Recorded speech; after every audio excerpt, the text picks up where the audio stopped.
Thank you, Brian, and it's great to see such a big crowd tonight. We are very honored to bring you a gentleman who has an outstanding presence in Rochester. He's been a local businessman downtown for over 40 years. He's the author of historical adventure novels for young adults, and his books are used in many schools for their social studies content and historical content. He's a past member of the Rochester JCs and the Rochester City Council. He was Mayor Pro Tem 1994 and 95, and the Rochester Christmas Parade Grand Marshal in 2001.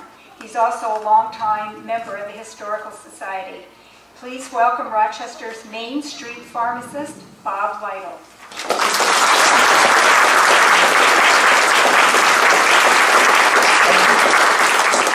Does this work, everybody? Okay. I'm not used to using one. I'd love to have one in my store, so I ain't cradling that phone on my ear all the time. It's a great pleasure to be here. I certainly wasn't expecting a crowd like this. I have been, in fact, been shut out at certain times when invited to speak at a place or something and nobody showed up. So that's humiliating, all right, but it sets you in your place in a hurry. But this is just terrific. That's oops, I think we got a rainstorm. We'll watch for drops. I'm here to talk mainly about the building, my drugstore. I say my drugstore. I'm just a new guy. I've only been there for 40 years, but that drugstore goes back in history. And I'll start with a little bit of Rochester's history. Most of you know that Rochester was settled by James Graham in 1817, and it wasn't really too much longer after that that Roland Sprague, Dr. Roland Sprague, a young doctor from Detroit, met his wife, and she was the daughter of a merchant in Rochester, and so he came out here to live. The father had a dry goods store. And so Roland Sprague, having married into the family, started Rochester's first drugstore. And it was in 1832 that he came and he became part of the family business, selling medical supplies and so on. So he established or he built the what is now the bakery, home bakery on the other end of 4th or 3rd and Main instead of 4th and Main. But so that started really the first drugstore in Rochester, and it was a continuous succession of other people after Roland Sprague. Then when it got to John Norton, he had the drugstore moved. He had the drugstore and he put it on the corner of 4th and Main. But that wasn't the building that it's in now. It was a smaller building, and he got together with a banker, and they recognized the need to have a presence in Rochester to attract people from other communities, New York especially, coming to Michigan, and to attract them to Rochester. That would do nothing but help the business climate in town. So John Norton was a pharmacist, had that drugstore, and he got together with a banker, and they created the Opera House. As many of you know, there was never an opera in the Opera House, but it was a fancy title, and that would attract people to the town, let people know that Rochester is a lively town and a place that they could bring their families and their businesses and set up shop and be assured of having a good business climate. So they built the Opera House, 1890, and so ever since then, there's been a few owners. John Norton was there until 1928. Zeno Schoolcraft, anyone remember Zeno? He was from 28 to 46. Ken Fetters was owned the drugstore. A lot of you remember Ken Fetters, and he was there from 46 to 58, I think, and then Dick Morley had it from then until when he passed away in 1972 in a plane crash. Now, at about that time is when I came to town. I was working for Perry Drugs. I'm sure a lot of you remember Perry Drugs, and it was taken over by Rite Aid. But I came here. My wife and I had been married for a few years, and we were looking for a town to settle in for me to create a drugstore. And so I've been working at Perry's for just a few years. And when Dick Morley died, and I found that the current owner then was a fellow by the name of Al Mazie. He had a whole bunch of stores down in Detroit, and he wasn't really putting a lot of effort into the store in Rochester. So it occurred to me that it would be an opportunity to buy the store, and sure enough, they sold it to me, and we had to do everything but give our first son to the bank to get all the money put together, but we managed to do it. So that's kind of where I came in. But it was over the years that the building has changed somewhat, and it was built in 1890, as I said, with a structure that looked like this. I've got a number of pictures and postcards. In fact, it was a postcard that Eric Kettleson, Eric's here. Where'd he go? There he is. Eric used a fine magnifying glass to determine how many layers of bricks were supposed to be the way it was built in 1890. But in about Dick Morley did it in the probably early 60s. Modernized the front of the store to a much different and probably more energy efficient facade. But it certainly wasn't as pretty as what had originally been built in 1890. So when it became a chance to buy the building, and I'll show you what started that. I'd like to. I don't know if you can see it. I'm going to set one of these on this side, one on the other side. I wasn't expecting this many people. But this is an event that happened in March of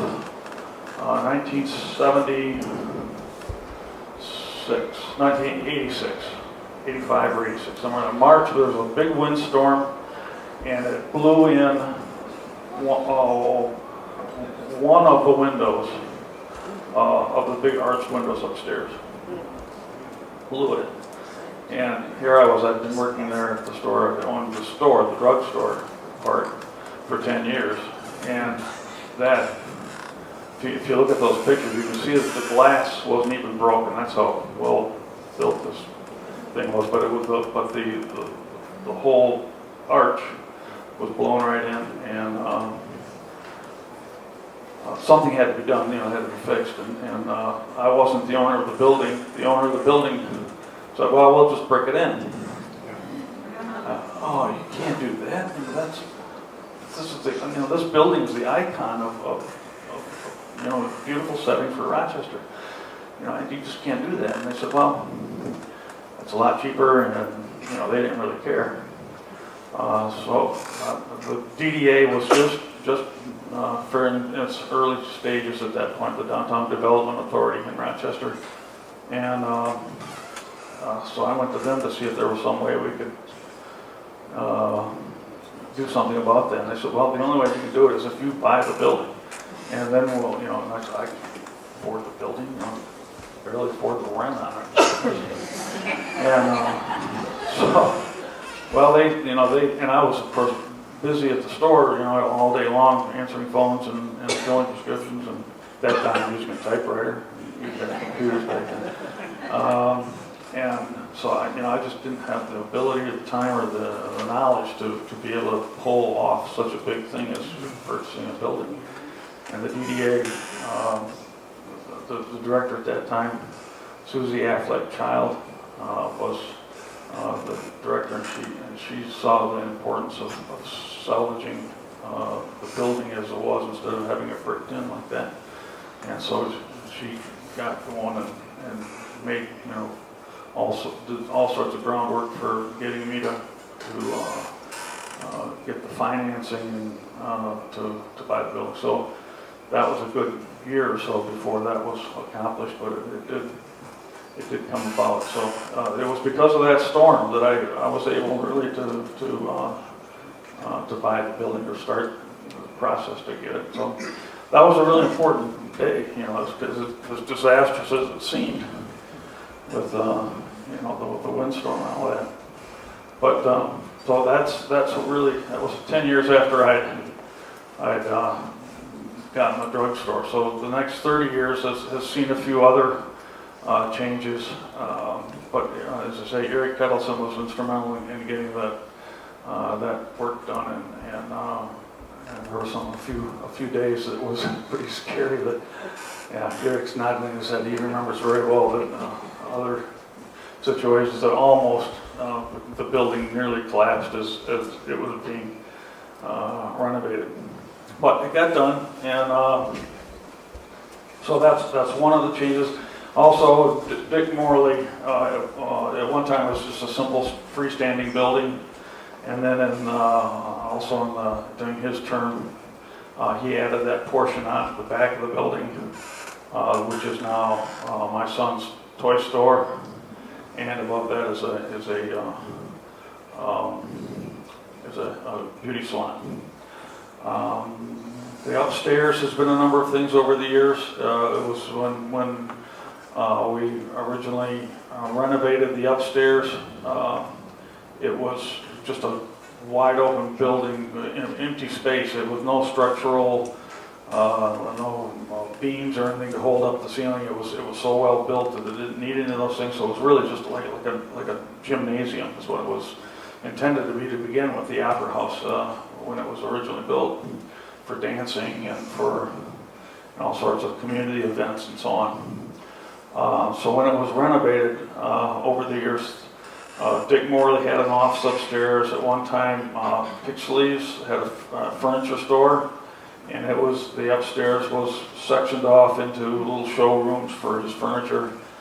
So it had been a number of things over those years, but it was the Opera House suddenly, due to the Depression in 1933, the trains could not come through town anymore. The trolleys, bringing the bands from Detroit, bringing the people for the dances and things that went on from 1890 until 1933 that made the Opera House really a going concern. So the Depression did two things. It also knocked out the bank.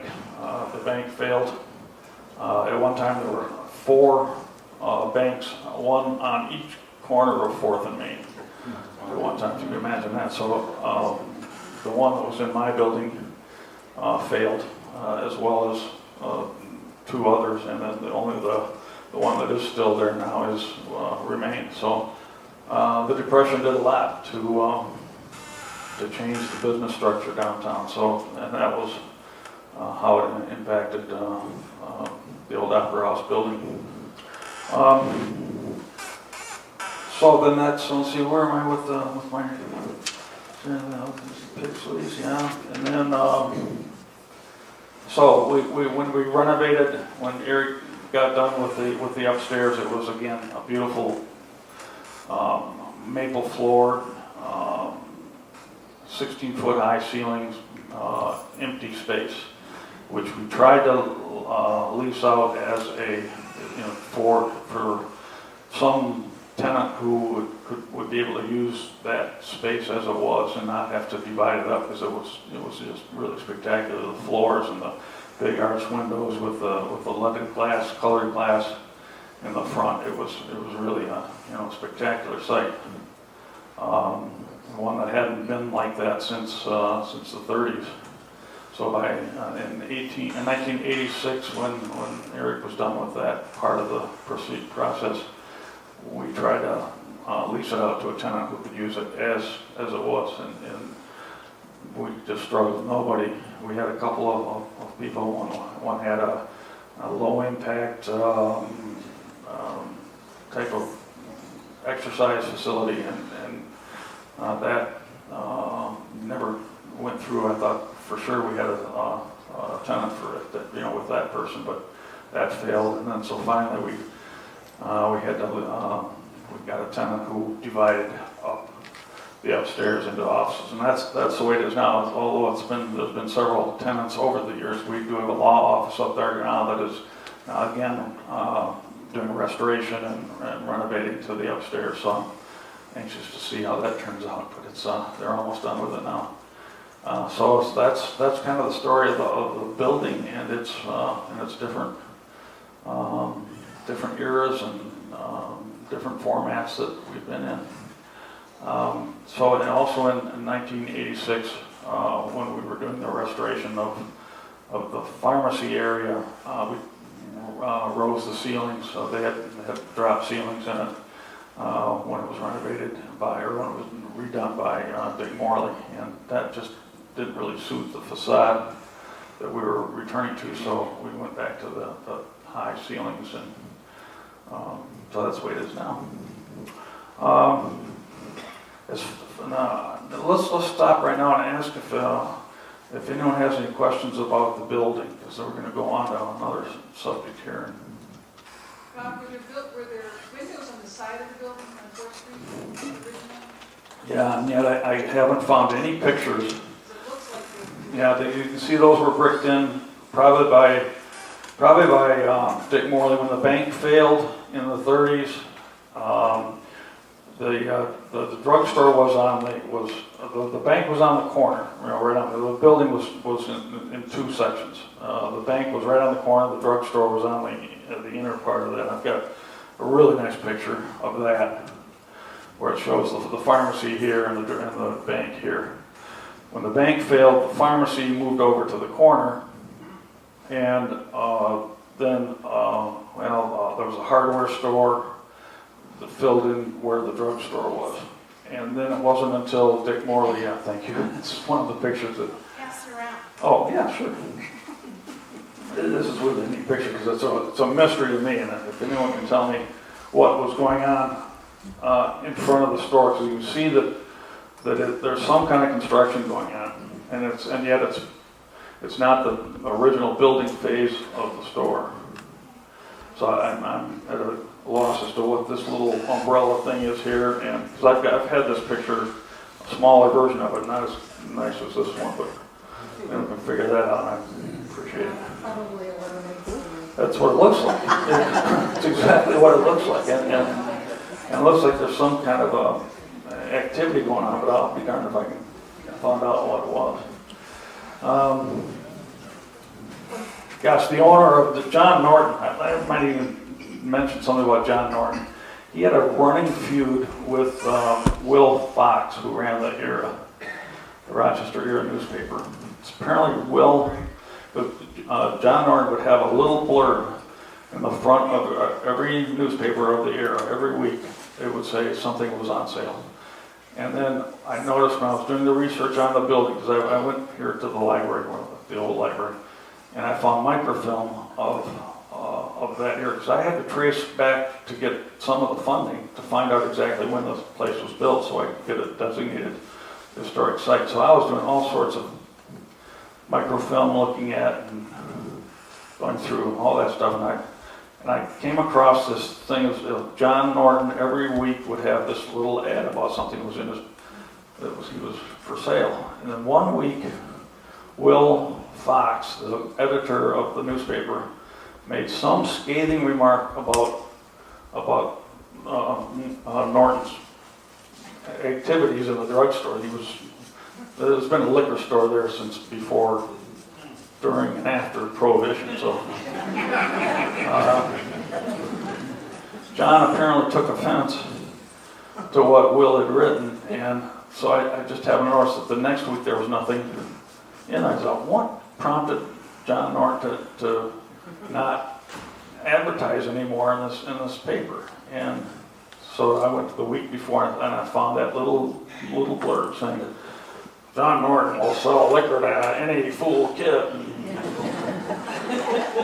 So that was, so just a little aside sort of thing that when you do research like on something you really get involved with, you come across funny things like that. So, what was I? Oh, we were asking questions. Yes? 2 questions. One, is this you in the picture? Yes. And the second one is it says Detroit on the building across the street. I think it was, Is that a bank? yeah, that was Detroit Bank and Trust. Yeah. What was it at the time? National Bank of Detroit. Yeah, I thought that was, like I say, that was 86, spring of 86, so to date that. Yep. You said the upper floor was 16 feet high. Is the lower floor the same? Or if it was smaller, why did they make one smaller and one larger like that? I think, Eric, was that right?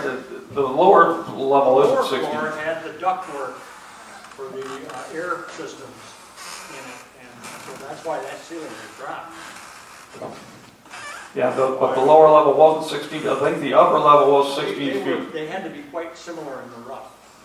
Yeah. I don't remember exactly, but I know it was a lot of stairs to build. And there was also spare space above the ceiling of the opera house. That's where all the trusses were to make the thing strong enough so you didn't need to have poles, throughout. Yes. I've recently seen a program on the Howell Opera House, and I'm just curious, an opera house, why were these big draws? Do we know whether those were the same architects? What was it like? I'm assuming that it really just meant like a performance center, so the idea was the upper floor would have been that performance area, and the lower floor was commercial? Yeah. Like, Exactly. and this was going to be a draw for New Yorkers? No. Well, no, not New York City. New York State. Yeah, coming down the area now, yeah. Yeah, exactly. Yeah, in the 1920s, well, 25, I think is when pardon me? But yeah, but apparently performance venues like this were something that really attracted people, made the town seem vital. Yes. I mean, I'm not sure that they would come for performances so much as for the activities that, towns nearby that didn't have, people who were coming to Michigan anyway, the land was cheap, they were selling it for $4 an acre, and so they were selling the land in New York State for $16 an acre, so, people thought that was a real, and they heard all sorts of wonderful things about how great the farmland was, and it was in many cases, in a lot of cases it wasn't, but people came anyway, and were very disappointed with farmland, especially north of us. But yeah, people were coming from the Erie. There was 2 routes, or one route was through Ohio, but the Erie Canal was a real boon to Michigan, bringing people not just from New York, of course, but anywhere on the East Coast.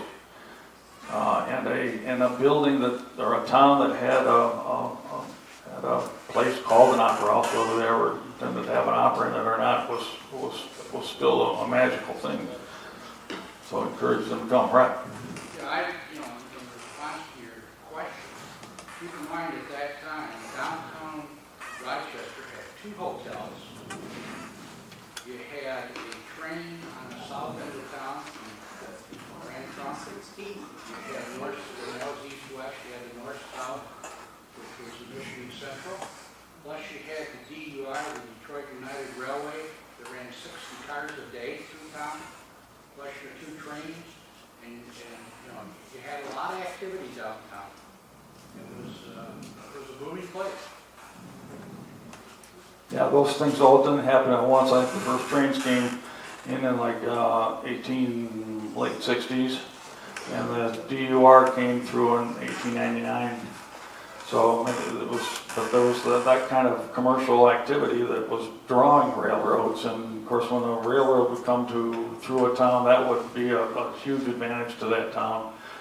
Some towns didn't want that sort of activities. Stony Creek, for example, tried to avoid the commercialism. They wanted their town left as it was, and it was left as it was. So, but for anybody that had a business, and of course, if you lived in a town and you were influenced by the business climate of that town, then you were all for anything that would, help the businesses survive. So, yeah, that's the idea behind creating an opera house. Another question? All right.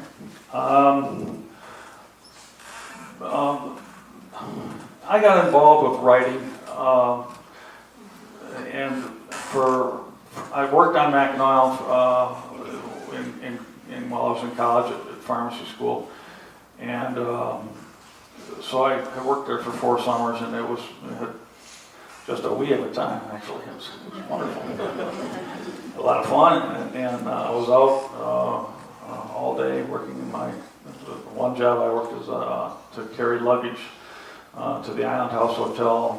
You've probably been to Mackinac, you've seen guys riding their bicycles with suitcases up. That's what I did my first year. And then from that job, I got the job on the yacht dock, tying up boats from the yachts from all over the Great Lakes, and that was and there is no better job than that for a college kid to just be outdoors and have fun, and it was wonderful. But anyway, so I had those 4 years working on Mackinac Island until I graduated from Ferris, and I had to get a real job and a pay cut, mind you.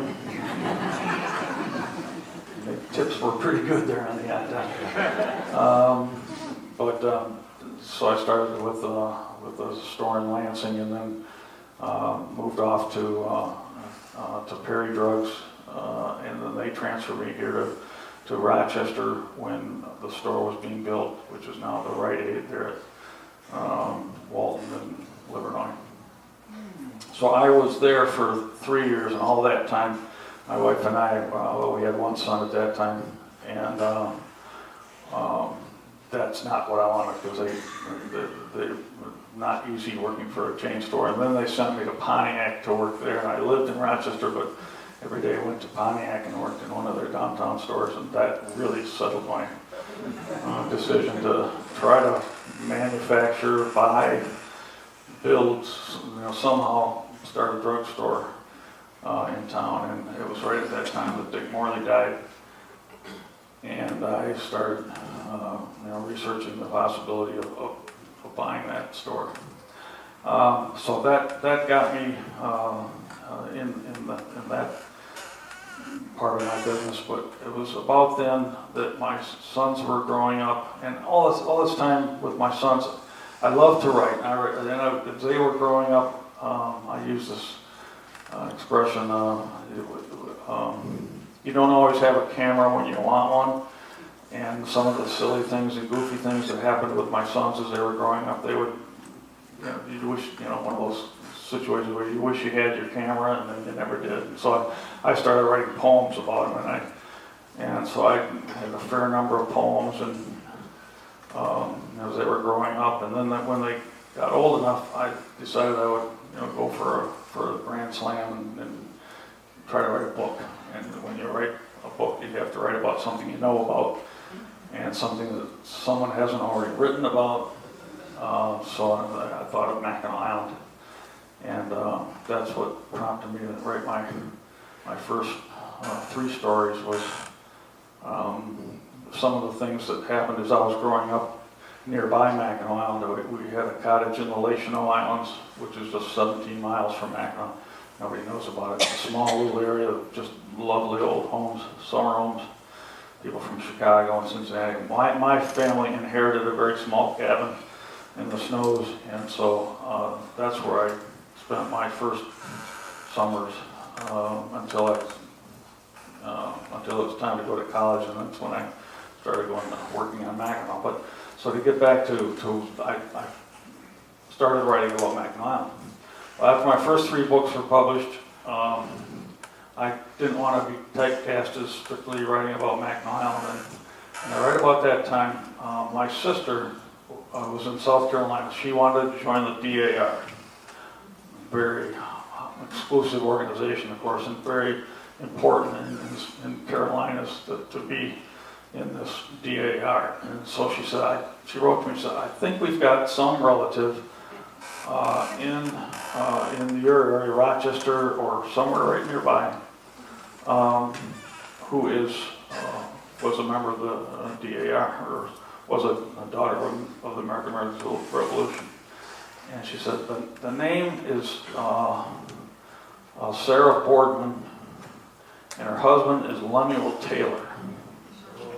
Somehow, I don't know what prompted me to recognize that name, but sure enough, I went out to the museum and big tombstone of Sarah and Lemuel, and I started doing some tracing and found out, like I did tracing with the building, learning about the history of the building.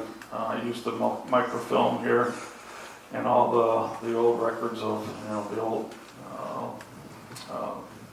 All the old records from all over Michigan, I guess, and traced it down to that sure enough, I'm the great-great-grandson of Eunice Taylor, Lemuel Taylor's youngest child. So I started, that really prompted my interest in the history of this area. When I moved here in 71, when we moved here, and then when I bought the drugstore, I really felt like I was an outsider. Just because so many people have such long historic backgrounds in town, and I just never really felt that, I didn't know how long it would take for me to live in town before I really felt like I belonged, like I was, really part of the institution that is known as Rochester. And then when I found this, oh, yeah? Here's to you, folks. I got my hip pocket. So anyway, that just gave me some confidence. And so I started doing a lot of research on what the town was like then. And I knew that when my first three stories, these are the first Mackinac stories, were Summer Adventure, Boathouse Mystery, and The General's Treasure. And those took more and more history as I kept writing. The first one was just simply a kid's story about an adventure. And it gets more and more involved with the history of Mackinac Island as I got more interested in the history of that. But to do this Three Rivers Crossing, I really got into Oakland County history and Michigan history and United States history to really feel that part in the story. And I didn't think that I could write a history. And I who would want to read a history about Rochester and Stony Creek? I mean, a few people, sure, but not enough to sell books. And so I decided to use time travel. We're a modern day kid who loves to go fishing, goes up to his favorite fishing hole at Stony Creek, and he gets trapped underwater. And this is some, you use events that happen in your own past in stories like this. When I was 11 years old, my dad and I went fly fishing on the Black River up in northern part of the eastern part of northern Lower Peninsula. Here. And as we were fishing, if you ever fly fished, you'll probably recognize this. You wear waders that come up to about here, and you're walking along the stream. Well, I stepped into a hole. I didn't know anything about holes in rivers. Flat. I mean, they ripple a little bit if you don't have holes. Well, I stepped in a hole, and I went in, and my waders got filled right up. And I got swept downstream. It was early summer, and I got swept downstream. And underneath, how those trees when they fall over, well, they're not all up here. Some of it's down here under the water, and I got caught underneath that. And I didn't think I was coming out, and that terrified me. And became a very memorable situation. I used that to start this story where the kid is fishing and he catches a grayling. He sees this fish jumping out of the water, and he's never seen anything like it. It's got this long backbone and back fin, and it's a big fish too. So he wants to land it. He does everything he can. In fact, he goes and gets caught underneath a tree, and he is drowning for sure. And the second chapter begins with him laying on his back, and there's some old guy with a beard and clothes, and he's surrounded by a bunch of other people, and the old guy is pumping air into him. He looks around, he realizes something here is very strange, and he thinks he's in amongst a bunch of reenactors, museum people that are all dressed up for some kind of a reenacting thing. And it isn't until he really talks to this boy, Lemuel Taylor's son, Danny, and who Danny is exactly the boy's age in the story, and they hit it off, and the boy in the story is able to convey to Danny Taylor that he's really from 2005, not from 1823, which is what he found himself in. So that's what starts that story. And it's really a fun story, right? Because it's about my family, and it's about Stony Creek. It's about something I really knew and was learning more and more about and really loved to research. And so the boy lives with this family, and of course, being a farm family on a new frontier, they had just moved there in 1823, and they were one of the first families in the Rochester area, in Stony Creek. And they needed all the help they could get, and one boy, no matter what century he was from, would be a big help. So they got along. He learned all sorts of stuff about what life was like back then. So that one came out, and that got me to working on something else. It was right about that time, 2000. I'd had 2 hip replacements, and I was not getting around terribly well. But Rochester Grangers, Al Smitley is here, and he's familiar with the Grangers. He plays for the Northville team. I joined the Grangers because I love baseball, and I love the idea of history being so important in playing vintage baseball. We play by the rules of the 1840s and 50s, and we don't roll up our sleeves, because ladies in the attendance would be appalled to see a gentleman with bared arms. I mean, my goodness, we just can't do that. We don't curse or swear or spit or slide or anything that would be ungentlemanly. And so all this went into the game of baseball, 2 words at that time. And as I was learning the rules of the game, I was in between books. I just finished this one, and I thought, wow, what a great idea for a story. I'll take this time travel idea that I used in this one and put it into a story about a boy who goes back in time to the Civil War era, which is when baseball really took off as a national pastime. It was because of the Civil War that it really took off. It had been a game played strictly by New York gentlemen, and they had clubs. They didn't have teams. Teams are for oxen and horses. So they had clubs, and so it was a social club. It wasn't.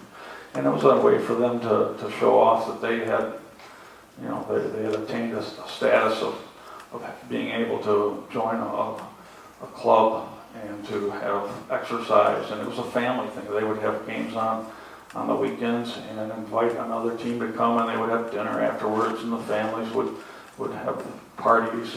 And so it was really a very social thing. It's very different than nowadays. So this modern day kid, boy, who's a really good baseball player, but he comes up from down south, and he's got this horrendous southern accent. Here he is stuck in 1864, right, the real busy part of the Civil War. And he has to convince the people in Rochester that he's not a rebel, he's not a spy, he's just a kid who got kind of trapped in this position of being in 1864. So that's kind of the crux of that story. In that story, he learns what life was like again, what school was like, very different than nowadays. And I did a lot of research finding out what school was like in not only Rochester, but in the whole United States, is how things have changed with teachers and how you can behave and how you can't behave. And found out the hard way. And so there's a lot of little incidences in that story that have to do with Rochester and its period of what life was like here, how it affected, how the Civil War affected the commerce, the economy of Rochester. A lot of boys that would have been farm boys and helping out on the farm or helping out the various businesses in town weren't around to help. So again, he gets his chance to work in the drugstore because he's the person that is taking him in is the pharmacist, the local drugstore owner, John Norton, as it turns out. We talked about that little time variance there, right? A few facts get in the way of a good story. So John Norton is pillar.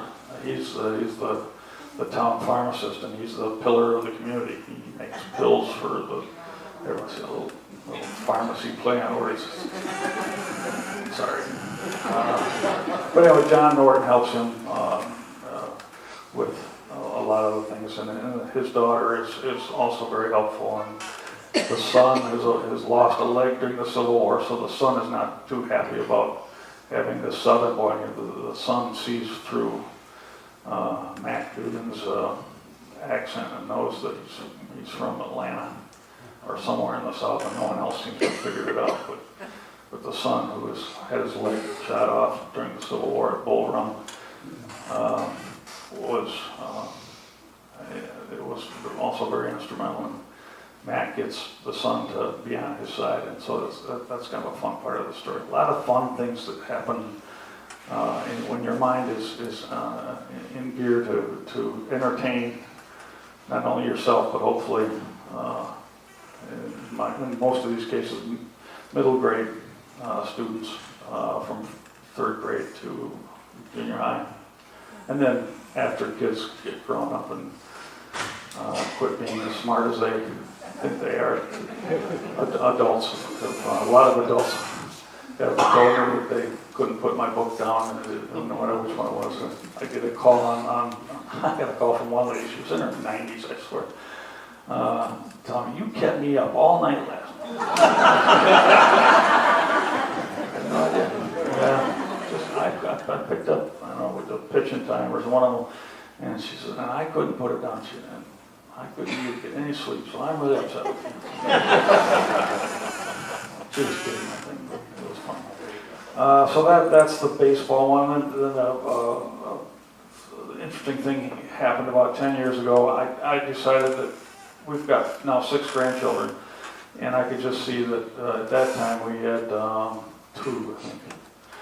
But I could just picture that there would be a time when the grandkids wouldn't want to come to our house in Rochester. It's a nice enough house and everything, but hardly something that anybody would go out of their way to come visit Grandma and Grandpa for. So I'd always wanted, or at least for a long time, wanted to live on a lake. And so finally my wife conceded she didn't want to leave Rochester, and I really didn't either, but we didn't have a lake to live on. So I had to, my oldest son Jeff is in real estate, and he found this place out in Lake Orion. And he took, in fact, it was the same day, Al Smitley, the same day that you and I played music for our Granger baseball game. His team was playing against our team, and I think Grand Rapids was also there at the same. But that same day, we were playing Civil War songs for the crowd for the Cranks at the baseball game. My wife went off with my son to see this house in Lake Orion on Indianwood Lake. And when I got home from the game, sweaty and just grungy, we played 3 games, I think. And I played fiddle, Al played fiddle, I played guitar, and we had a guy that played the hammered dulcimer. But anyway, got home from that, and Candy said, I loved it. Baseball, she finally just been turned around to liking vintage baseball, and she comes and watches. But and I said, really? What did we do that was so great? She said, no, not at the house. She saw the house that Jeff took her to. Had no idea the history of it, but she was in love with the house. And she said, it's just beautiful. It's just unbelievable. It's old. It's on the lake. I love being on the lake. That's what you want. But I love the house. So we got the house. And had no idea what the history of the house was. And found out, after doing, again, a whole lot of research, going to libraries and looking at old newspapers, that the house had belonged to and was built by a fellow by the name of Frank Blair. Frank Blair is probably not anyone you know, but he owned the Guardian building in Detroit. It's fabulous. Probably still the prettiest building in all of Detroit. It is. He owned that. He owned the bank. So he had built this cottage, summer home out on Indianwood. Actually, he built Indianwood Lake because he also owned the golf course, Indianwood Country Club. He had started that in, I think, 1923 or so. And then he decided that he would like to have a house, not in that order. He had a golf course, but he didn't have enough water to water the golf course. He had this little stream, the Paint Creek, going by. So he built the dam to build the lake to water his golf course. And he built the house to look over the lake. So he had dead west look. So we got sunset, the sunsets are spectacular. And then he lost it all in the Depression.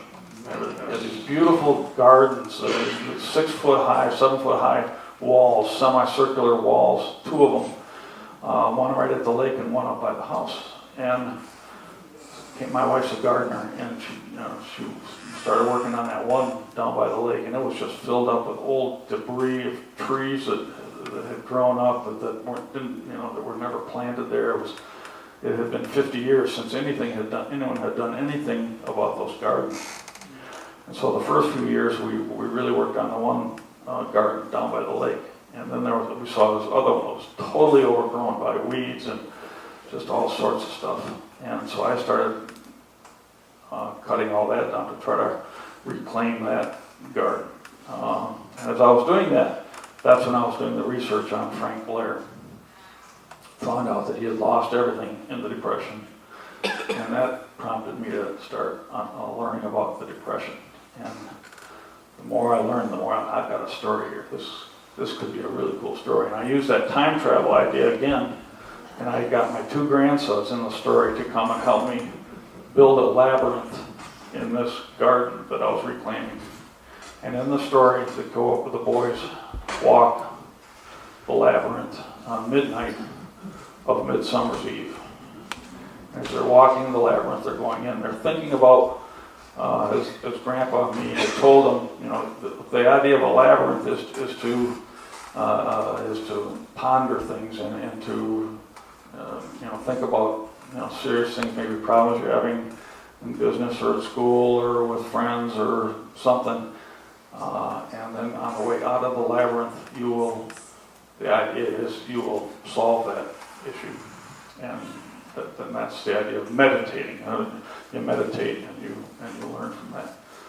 So as the boys are going in there, they're thinking about, the history of what their grandpa just told them about the Depression and how Frank Blair had lost everything. And so as they're going in there, they're thinking about that and about things that they want to get by walking the labyrinth. And maybe some of that will come true. And as they're walking out, they find they're not in 2005 anymore. They're in 1935. And they become they become chased by the people who lived there at that time. And they scoot across Lake Orion.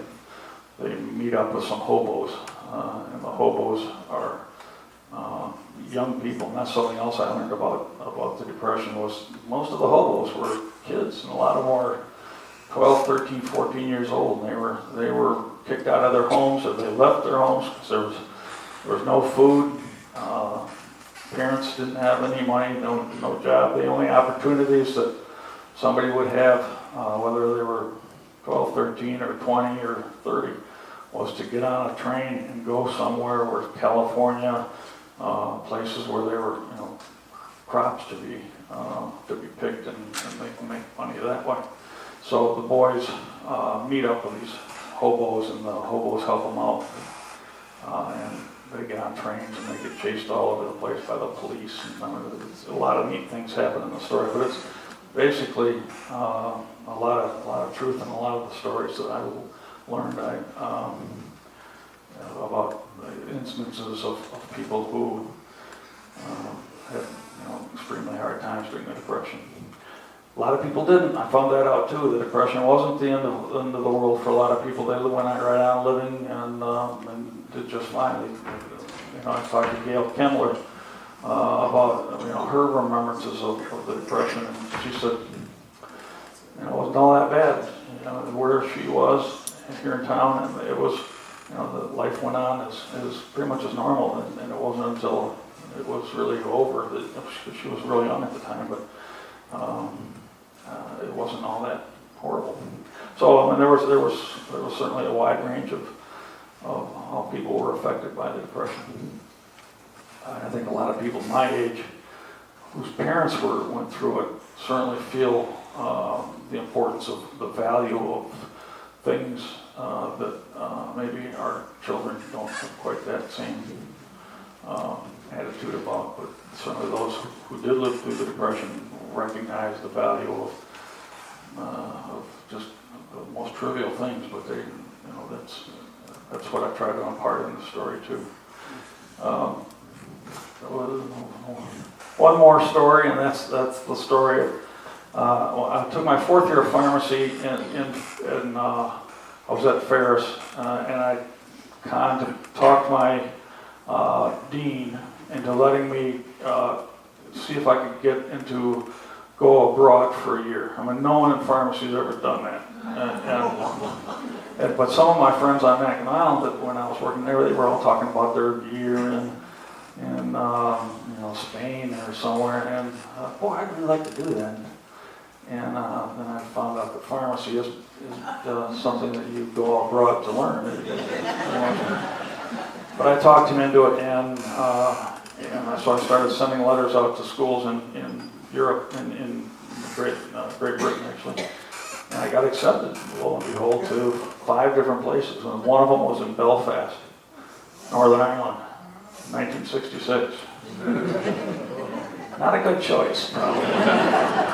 But my family was from the north of Ireland, and so I chose that one. And they had a basketball program, which really sold the deal for me. And I wasn't a real good basketball player, but I was good enough to get on the university team there. So I went there for a year. But I also, while I was there, I started feeling the effects of the Anglo-Irish problems that were the Troubles, as it was called, and that you had to be. I played folk music, and I would go to those folk singing pubs in Belfast, and I'd find out from my friends that I couldn't sing certain songs. So I know this Irish song. I'll do that one. No, you better not. You just stick to some American ones that aren't going to get you killed, for one thing. And because you really could, you could get into some really serious trouble if you whistled an orange tune or in a Catholic pub or the other way around. That wasn't taken very kindly. So anyway, that was one of the things that happened to me when I was at Queens, and so I thought, here's an idea for a story, and all this stuff about bullying in the last 10 years, 15 years, Autumn, and that's been a constant subject. And so here's an idea. This terrorism thing is just kind of like teasing on steroids. Is what it kind of amounts to. So I took this boy whose parents were killed on 9/11. He's living in New York State, right near New York City, and his parents both work in the Twin Towers, and they both die from the terrorist attack. He has one living relative, and that relative takes him back to where he lives, which is in London, England. But his uncle is very heavily involved with the IRA, which to any British person is just another name for Al Qaeda. So the boy is just being indoctrinated by his uncle and all of his buddies into the IRA principles of the Irish and the English and the hatred between the two. And when he goes off to live, he doesn't go off, he goes to school in London to a really ritzy boys' school, which is all sons of lords and certainly the exact opposite of the IRA principled people.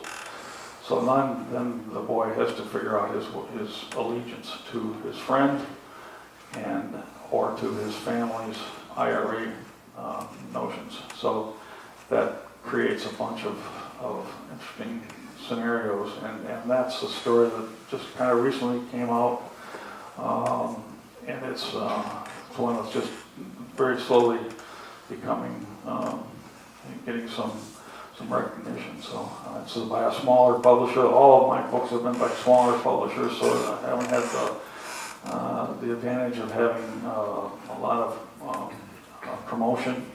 Most of them, they print the book and try to promote it, but they don't really get you into a lot of the award programs and things like that, where you get a lot of recognition. So that's I'm struggling along a little. I'm hoping to get recognized. My newest book is a children's picture book, which is it's this close to being published. It's being edited as we speak. George is a good friend of mine who's also a fishing buddy and bass master. There's only 2 little changes. Yeah, it's been revised a whole lot of times. This is a story about a tree. When we moved from Rochester, something very interesting happened. When we moved to Rochester to begin with, 40 years ago, longer than that, 71 is when we moved to Rochester, we planted a cherry tree. And that tree survived and blossomed and so on for a few years, and then so did our family. Our family went from 1 kid to 4, and so we needed to enlarge our house. And the tree was right in the way of where that house would be expanded. And so we buried the tree. By now it's probably 12, 15 years old. And so we very delicately dug around the tree and transplanted it over 40, 50 feet away. And lo and behold, it survived. We really didn't think it would, but it did. And so then another 30 years later, that's when we decided to move to Lake Orion, and there was no way that tree was, we were going to be able to dig that up again. And the day we made, this is really, really spooky kind of, the day that Candy and I came home and decided on this fabulous house that we both loved, and it was torn between staying in Rochester or this new house. We decided that day that we would put a bid on the house. That very evening, there was a storm. Lightning split one of the 2 main branches to the ground. We propped up the other branch, and it was surviving and looked like it was gonna make it. When the very day that we actually put the money on the house, that very day, that very afternoon, there was another storm, another lightning storm. The other half went. Just too spooky for words, and just the story had to be told. So I wrote this children's picture book, which tells the story of the cherry tree and the boy. The boy was able to speak to it. And the tree was able to speak to him. So pick me is what the tree is saying when we're going to Bourdain's to buy a cherry tree, and the little 2-year-old boy says, pick me. And so the tree came home with us, and 40 years later, you'll have to get the book.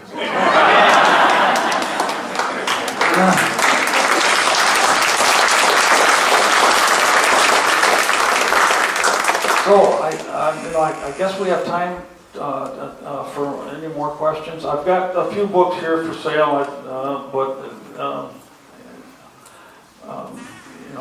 I didn't come here to sell books, but I certainly am willing to. Yes, question. In Pitch in Time, I remember reading some references to the Underground Railroad. Yep. What did you find in your research? Yeah, actually, there was where the building, Helen Williams, you remember, I used her house. She was on University, on the north side of the university, and I used her house as the fictitiously a place for where the Underground Railroad, where the Quaker family, and she was a Quaker incidentally, Helen Williams.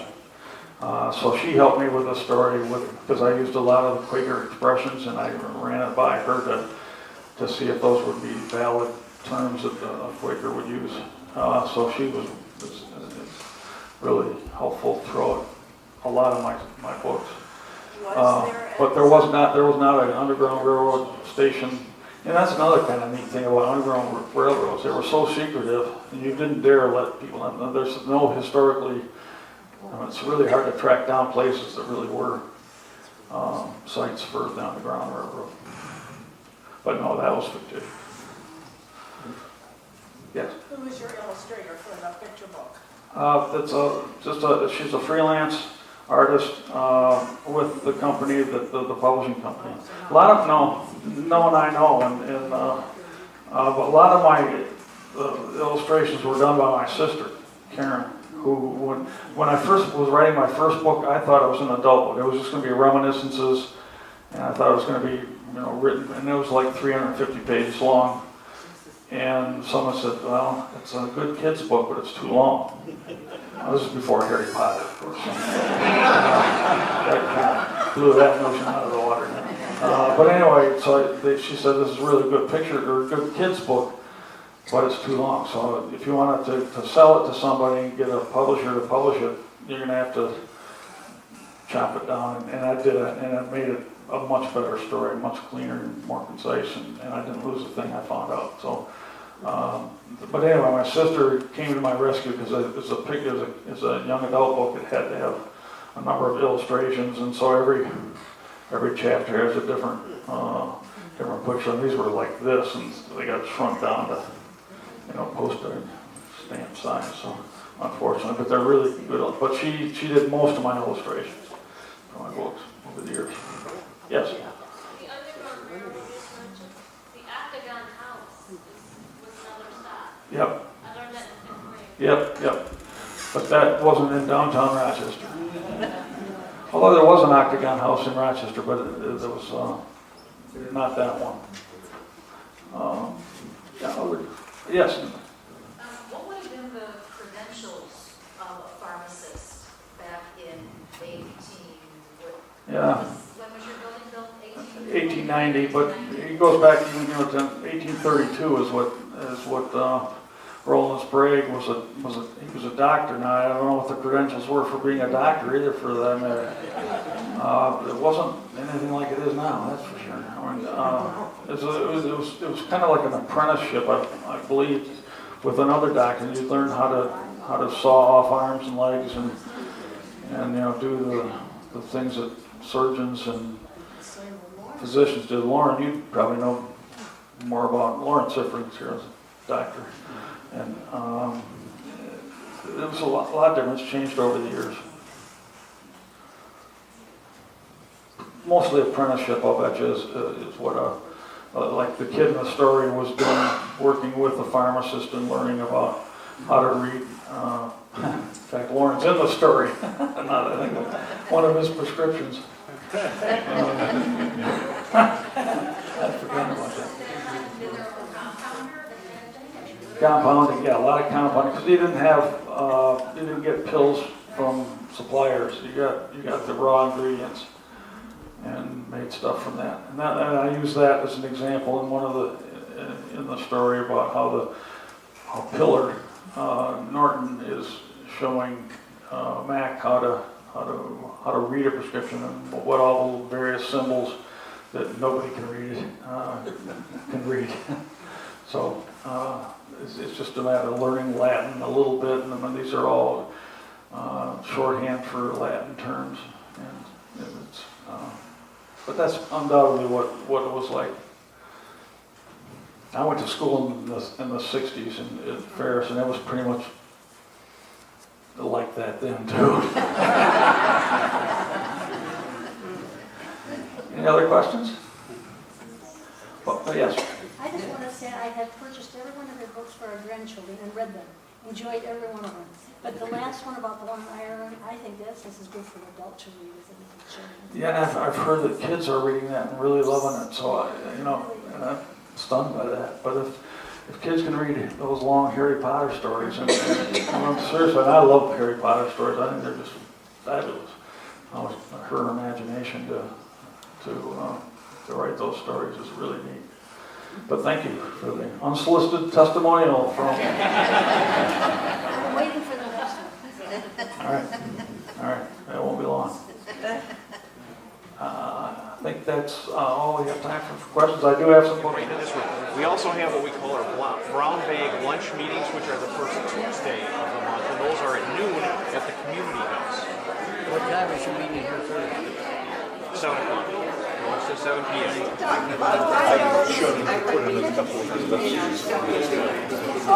Oh, the car? You guys, it's on the car. Yes. Was it Dave?